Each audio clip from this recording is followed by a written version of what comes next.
400 पार के साथ उन्होंने कहा कि भाई 400 पार अगर सीट आ गई भारतीय जनता पार्टी संविधान बदल देगी, रिजर्वेशन के साथ छेड़छाड़ कर सकती है। हमारा जो कार्यकर्ता है वो कह रहा है कि रोहतक में बोगस वोट पोलिंग में बहुत ज्यादा हुई। कार्यकर्ता 2019 के आम चुनाव में हुड्डा परिवार का गढ़ माने जाने वाले रोहतक में सेंध लगाकर जायंट किलर बने डॉक्टर अरविंद शर्मा इस बार अपनी सीट बचाने में नाकामयाब रहे। 7500 वोटों से दीपेंद्र हुड्डा को हराने वाले शर्मा को इस बार 3,45,000 से ज्यादा मतों से हार का सामना करना पड़ा। चुनाव से पहले लाख वोटों से जीत का दावा करने वाले अरविंद शर्मा अब करारी हार की वजह गिनाने लगे हैं। भाजपा कार्यकर्ताओं से मिले फीडबैक के आधार पर उन्होंने दावा किया कि रोहतक में कई मतदान केंद्रों पर अधिकारियों की मदद से बोगस वोटिंग कराई गई।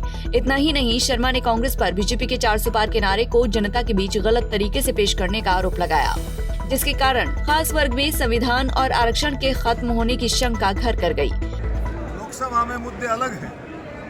लोकसभा में कई मुद्दों पर विपक्ष ने गुमराह किया। आप सबको पता है, माननीय प्रधानमंत्री मोदी जी एनडीए पूरे का पूरा कितना संविधान का सम्मान करता है, डॉक्टर भीमराव अंबेडकर जी का सम्मान करता है, लेकिन फिर भी गुमराह करके, इस तरह से गुमराह कर करके देश को गुमराह किया। और आप देख रहे हैं उस गुमराह करने में, और कहाँ जा करके 1 लाख रुपए महिलाओं के खाते में आएगा, संविधान बदल देंगे, रिजर्वेशन के साथ छेड़छाड़ कर दें, ऐसा कुछ भी नहीं। आपने देखा कल माननीय प्रधानमंत्री ने मोदी जी के नेतृत्व में संविधान की वहाँ कॉपी रखी गई और उस पर फूल मालाएं चढ़ा करके उसका सम्मान किया गया। पहले भी सम्मान करते आए हैं, हमेशा जो है एनडीए भारतीय जनता पार्टी मोदी जी के नेतृत्व में संविधान। क्या अधिकारियों का हस्तक्षेप रहा चुनाव में? ये वर्कर कहते हैं, ये हमारा जो कार्यकर्ता है कुछ बात कहता है कि पोलिंग स्टेशंस पर जहाँ वोटें पड़ रही थी वहाँ किस तरह की इंटरफियरेंस रही और किस तरह की बातें रही है, वर्कर्स कार्यकर्ता के मुंह से सुनने को मिल रहा है। तो उसकी जांच कराएंगे आप लोग? उसकी जांच तो सरकार तक बात पहुंचेगी, संसद तक बात पहुंचेगी, तो निश्चित तौर पर कोई ना कोई कार्रवाई जरूर। हार की वजह क्या, मेन वजह क्या लगी आपको?